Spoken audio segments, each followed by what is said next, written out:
Welcome to our channel spice mix recipes. నేను ఈరోజు మీకు కాకరకాయ ఉల్లికారం ఎలా తయారు చేసుకోవాలో చూపించబోతున్నాను. అస్సలు చేదుండదండి ఈ కర్రీ. చాలా టేస్టీగా ఉంటుంది. కాకరకాయ అంటే ఇష్టం లేని వాళ్ళు కూడా దీన్ని ఒక్కసారి టేస్ట్ చేశారంటే వద్దనకుండా మళ్ళీ మళ్ళీ అడిగి మరీ వేసుకుంటారు. అంత బాగుంటుంది. సో ఈ కాకరకాయ ఉల్లికారాన్ని ఎలా తయారు చేసుకోవాలో చూసేద్దామా? ముందుగా నేనొక పావు కేజీ కాకరకాయలు తీసుకున్నాను. ఈ కాకరకాయల పైన గరుకుగా ఒక లేయర్ ఉంటది కదా! అది మొత్తం తీసేసుకొని ఇలా ముక్కలుగా కట్ చేసుకున్నాను. నేను గింజలు గూడా తీసేసాను. మీకిష్టం ఉంటే గింజలు ఉంచుకోవచ్చు. అలాగే మీకిష్టం వచ్చిన షేప్ అండ్ సైజ్‌లో కట్ చేసుకోవచ్చు. ఇందులో ఇప్పుడు ఒక పావు టీ స్పూన్ దాకా పసుపు, అలాగే ఒక స్పూన్ దాకా ఉప్పు వేసుకొని, ఈ ఉప్పు, పసుపుని కాకరకాయ ముక్కలకి బాగా పట్టించి ఒక 10 నిమిషాల పాటు అలా వదిలేసేయండి. ఈలోపు ఉల్లికారం కోసం ఈ సైజు ఆనియన్స్ ఒక 5 వరకు తీసుకోండి. ఈ ఆనియన్స్‌ని కట్ చేసి రెడీ చేసి పెట్టుకోవాలి. 10 నిమిషాల తర్వాత మీరు కాకరకాయని గనక చెక్ చేసుకుంటే కాకరకాయ నుంచి ఇలా నీళ్ళనేవి ఊరుతాయండి.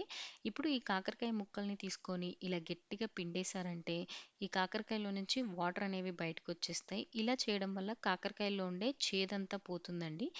కాకరకాయ చేదుగా ఉన్నా పర్వాలేదు. మేము అలాగే ఇష్టపడి తింటాము అనుకునే వాళ్ళు ఈ స్టెప్‌ని అవాయిడ్ చేసేయొచ్చు. మొత్తానికి ఇలా నీళ్లు మొత్తం తీసేసి కాకరకాయ ముక్కల్ని పక్కకు పెట్టేసుకోండి. ఇప్పుడు స్టవ్ పైన పాన్ పెట్టేసుకొని అందులో ఒక గెరిట ఆయిల్ వేసుకొని వేడి చేసుకోండి.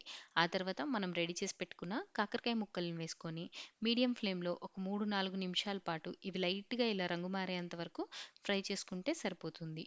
ఆ తర్వాత ఈ కాకరకాయ ముక్కల్ని ఒక ప్లేట్‌లోకి ట్రాన్స్‌ఫర్ చేసేసుకోండి.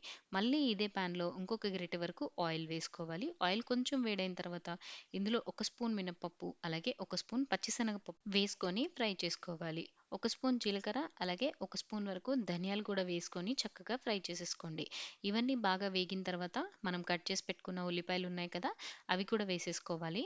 మనకి పావు కేజీ కాకరకాయలకి ఒక 5 మీడియం సైజ్ ఉల్లిపాయలు కరెక్ట్‌గా సరిపోతాయండి. మీకు గ్రేవీ ఎక్కువ కావాలి అనుకుంటే ఇంకొక ఉల్లిపాయ పెంచుకోవచ్చు.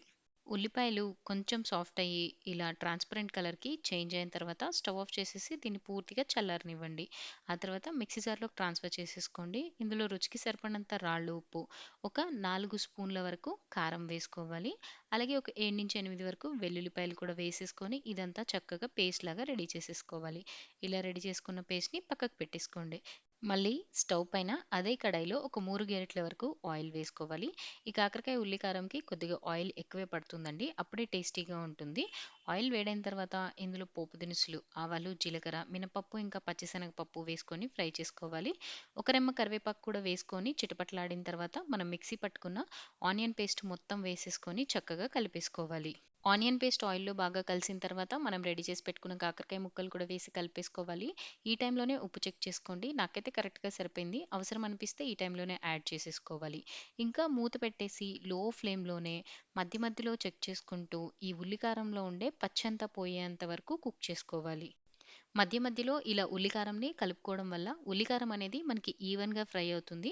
అలాగే అడుగు కూడా అంటుకోకుండా ఉంటుంది. మొత్తానికి నాకైతే ఇక్కడ ఒక 20 మినిట్స్ పట్టిందండి.